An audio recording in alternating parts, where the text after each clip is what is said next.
Alors, la semaine passée, on avait vu que les croyants ayant vécu dans l'Ancienne Alliance bénéficiaient déjà de certains privilèges propres à la Nouvelle Alliance. Nous avions vu qu'ils goûtaient déjà au pardon de leurs péchés. Mais il y a d'autres privilèges dont ils ne bénéficiaient pas, ou du moins pas autant. Il semble que l'expérience du Saint-Esprit était différente pour les croyants sous l'Ancienne Alliance que pour ceux de la Nouvelle Alliance. Certains parlent que la différence se situerait au niveau de l'intensité. Il convient de dire que les croyants de l'Ancienne Alliance devaient être régénérés parce que sans cette œuvre du Saint-Esprit, il n'y a pas de cœur tourné vers Dieu. Jérémie a écrit, le cœur est tortueux par-dessus tout et il est incurable. Alors, comment se fait-il que le Seigneur présente David ainsi? L'Éternel s'est cherché un homme selon son cœur et l'Éternel l'a établi conducteur de son peuple. Alors, comment David pouvait-il avoir un cœur selon Dieu si Jérémie dit que le cœur de l'homme est tortueux? Alors, Jérémie parlait du cœur de tous les hommes dans leur péché alors que David était régénéré. Paul a écrit, l'homme naturel ne reçoit pas les choses de l'esprit. Alors, comment se fait-il que Noé, Abraham, Moïse, David et tous les autres véritables croyants sous l'Ancienne Alliance ont pu recevoir les choses de l'esprit? C'est parce qu'ils ont vécu la régénération. Ils n'étaient plus des hommes dans leur vieille nature, des hommes naturels, mais ils étaient dirigés par l'Esprit de Dieu. Paul ajoute, l'homme spirituel, au contraire, juge de tout et il n'est lui-même jugé par personne. Un autre privilège que nous avons et que les croyants sous l'Ancienne Alliance n'avaient pas, c'est que les croyants sous l'Ancienne Alliance devaient exprimer leur foi à travers des ombres, alors que nous, sous la Nouvelle Alliance, vivons notre foi dans la réalité. Jésus a dit à la Samaritaine, femme, lui dit Jésus, crois-moi, l'heure vient où ce ne sera ni sur cette montagne ni à Jérusalem que vous adorerez le Père. Vous adorez ce que vous ne connaissez pas. Nous adorons ce que nous connaissons, car le salut vient des Juifs. Mais l'heure vient, et c'est maintenant, où les vrais adorateurs adoreront le Père en esprit et en vérité, car ce sont de tels adorateurs que le Père recherche. Dieu est esprit et il faut que ceux qui l'adorent en esprit et en vérité. Donc, les vrais croyants sur l'Ancienne Alliance devaient quand même faire des sacrifices au temple. Ils devaient quand même célébrer les fêtes juives. Ils devaient s'adonner aux rites de purification, même s'ils étaient de véritables croyants. Ils ne pouvaient pas dire, nous, on croit dans le Messie de la Nouvelle Alliance, donc on est dégagé de ces obligations religieuses-là. Ils devaient exprimer leur foi à travers les ombres, alors que nous connaissons et nous goûtons à la réalité. Un autre point, c'est que les croyants sous l'Ancienne Alliance vivaient au sein d'un peuple mixte, c'est-à-dire un peuple, le peuple de l'Alliance, de l'Ancienne Alliance, était composé de régénérés et de non-régénérés.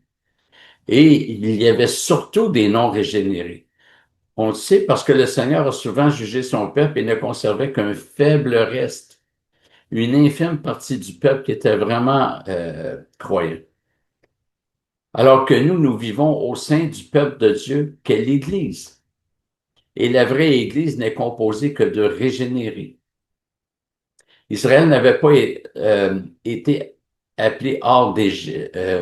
Je m'excuse. Israël n'avait pas été appelé qu'hors d'Égypte, donc que hors d'Égypte ou qu'en dehors de l'Égypte. Excusez, c'est ma fatigue. Israël avait uniquement été appelé hors d'Égypte. L'Église, mot qui signifie appelé hors de, a été appelé hors de ce monde perdu. Le dernier élément que je vous propose, il y en a peut-être plus, là, mais c'est ceux auxquels j'ai pensé, pour montrer le contraste entre l'Ancienne Alliance et la Nouvelle, se trouve dans l'Épître aux Hébreux. Et vous allez voir que le mont Sion et le mont Sinaï deviennent chacune deux montagnes qui deviennent chacune représentatives de conditions spirituelles. Alors, parlant des chrétiens, le texte dit, vous ne vous êtes pas approché en effet d'une montagne qu'on pouvait toucher et qui était embrasée par le feu. Ça, c'est une description de la situation au mont Sinaï quand Dieu a donné sa loi. Donc, vous ne vous êtes pas approché en effet d'une montagne qu'on pouvait toucher et qui est embrasée par le feu, ni de l'obscurité, ni des ténèbres, ni de la tempête, ni du retentissement de la trompette, ni d'une clameur de parole, tels que ceux qui l'entendaient demandèrent qu'on ne leur adresse pas un mot de plus, car ils ne supportaient pas cette injonction. Même si une bête touche la montagne, elle sera lapidée. Et le spectacle, je m'excuse, j'ai oublié d'avancer les diapos. Et le spectacle était si terrifiant que Moïse dit, je suis épouvanté et tout tremblant. Alors ça, c'est la nation d'Israël au mont Sinaï. Alors, on voit dans Exode, l'Éternel dit à Moïse, va vers le peuple, sanctifie-le aujourd'hui et demain, qu'il nettoie leurs vêtements, qu'il soit prêt pour le troisième jour, car le troisième jour, l'Éternel descendra aux yeux de tout le peuple sur le mont Sinaï. Tu fixeras au peuple des limites tout alentour en disant, gardez-vous de monter sur la montagne ou d'en toucher le bord. Quiconque touchera la montagne sera puni de mort. On ne portera pas la main sur lui, mais on le lapidera, ou bien on le percera de flèches. Bête ou homme, il ne restera pas en vie. Quand la corne de bélier retentira, ceux-ci monteront sur la montagne. Moïse descendit de la montagne vers le peuple, il sanctifia le peuple et ils nettoyèrent leurs vêtements. Il dit au peuple, soyez prêts dans 3 jours, ne vous approchez d'aucune femme. Le troisième jour au matin, il y eut du tonnerre, des éclairs et une épaisse nuée sur la montagne. Le son du corps retentit fortement et tout le peuple qui était dans le camp se mit à trembler. Moïse fit sortir le peuple du camp à la rencontre de Dieu et ils se placèrent au bas de la montagne. Le mont Sinaï était tout enfumé parce que l'Éternel y était descendu au milieu du feu. Cette fumée s'élevait comme la fumée d'une fournaise et toute la montagne tremblait avec violence. Le son du corps retentissait de plus en plus fortement. Moïse parlait et Dieu lui répondait à haute voix. Donc, le mont Sinaï était relié à toute la terreur de la loi et pour pas dire la colère de Dieu qui menaçait. C'était la situation du peuple d'Israël sous la loi.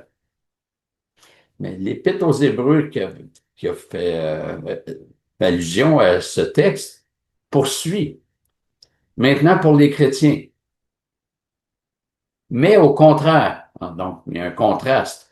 Vous vous êtes approchés de la montagne de Sion et de la cité du Dieu vivant, la Jérusalem céleste des myriades d'anges, de la réunion et de l'assemblée des premiers-nés inscrits dans les cieux, de Dieu juge de tous, des esprits, des justes parvenus à la perfection, de Jésus, médiateur de nouvelle alliance, et du sang de l'aspersion qui parle mieux que celui d'Abel.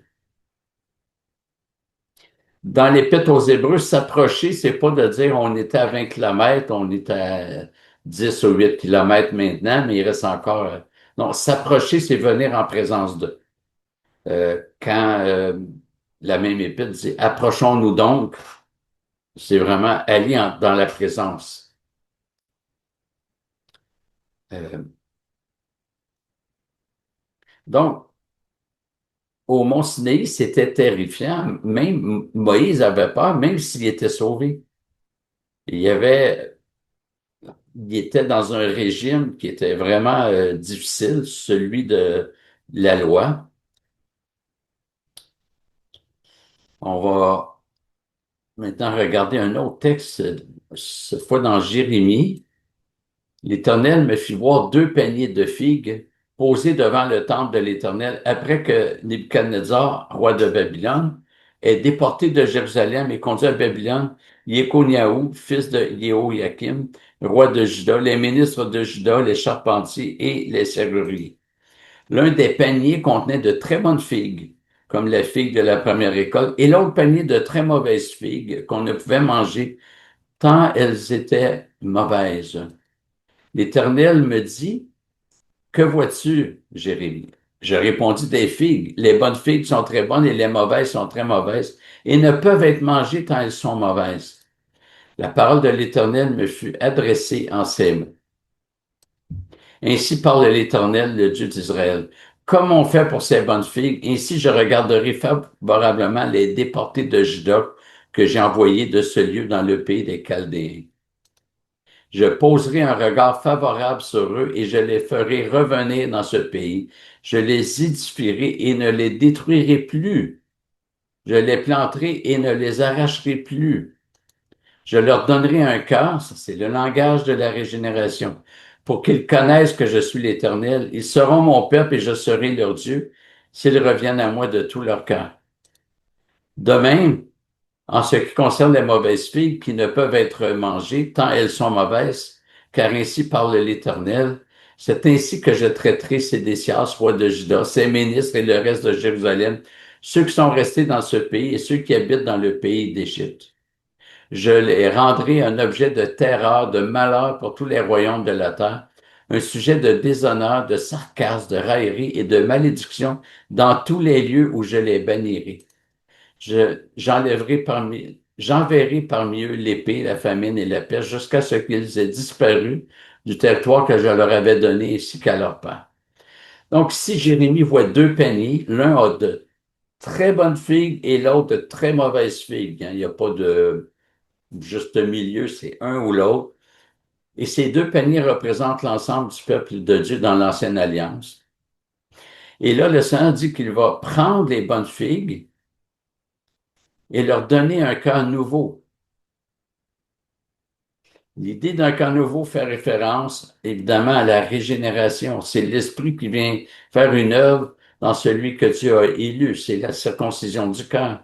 Le bénéficiaire de la grâce passe de la mort à la vie. Le Seigneur prend notre cœur de pierre et le change en cœur de chair. Donc le Seigneur annonce que les bonnes filles reçoivent un cœur nouveau. Il y a une division qui est faite là, au sein du peuple de Dieu. Dieu annonce une division et il va faire alliance avec les bonnes figues. Euh, donc, la nouvelle alliance n'est pas mixte, contrairement à ce que nos frères pédobaptistes affirment. Elle n'est pas mixte. Ceux qui appartiennent vraiment à la nouvelle alliance sont les régénérés. Excusez-moi, je fais une petite manœuvre. Alors, un autre texte, Jérémie 31. Voici que les jours viennent, oracle de l'Éternel, où j'ensemencerai la maison d'Israël, la maison de Juda, d'une semence d'hommes et d'une semence de bêtes. Et comme j'ai veillé sur eux pour arracher, abattre, détruire, faire périr et mettre à mal, ainsi je veillerai sur eux pour bâtir et pour planter, oracle de l'Éternel. Donc Dieu promet la restauration du pays. On doit se rappeler que le pays avait été dévasté, le temple mis à terre, et là le Seigneur promet la restauration du pays. C'est le retour de l'exil, mais ce retour, bien qu'il ait un accomplissement terrestre, le peuple est retourné dans le pays. Ce retour a surtout un sens spirituel. Euh, la plupart des prophéties de l'Ancien Testament ont connu un accomplissement dans l'ombre, mais le vrai accomplissement, c'est dans la réalité. Alors oui, il y a eu un retour de l'exil, mais ça annonçait quelque chose d'autre. Ça annonçait la conversion. Et c'est là que les versets suivants nous amènent. En ces jours-là, on ne dira plus les pères ont mangé des raisins verts et les dents des fils sont agacées. Mais chacun mourra pour sa propre faute. Tout homme qui mangera des raisins verts aura les dents agacées. Alors, ceux qui ont été déportés à cause de leur désobéissance ont vu leurs fils naître dans la déportation. Ils ont subi le jugement de leur père. Mais la nouvelle alliance, ben, chacun meurt pour ses propres fautes et non pas pour la faute de leur père. Ça ne signifie pas que les décisions des pères n'ont pas d'impact sur les enfants. Un père qui veut pas travailler, ben, va mettre sa famille dans la pauvreté. Un père qui veut pas exposer ses enfants à la foi chrétienne, ben, il y a peu de probabilité que les enfants se convertissent, à moins que Dieu ait élu, mais Dieu utilise la plupart du temps la famille. Et euh, dans la Nouvelle Alliance, chacun meurt pour ses propres péchés. Même si c'est leurs parents qui ont été de mauvais exemples, qui ont tout fait pour amener la pensée payante dans la famille. Les enfants, s'ils sont condamnés éternellement, sont condamnés pour ses propres fautes, c'est dans la Nouvelle Alliance. Alors voilà, on va s'arrêter ici pour ce soir.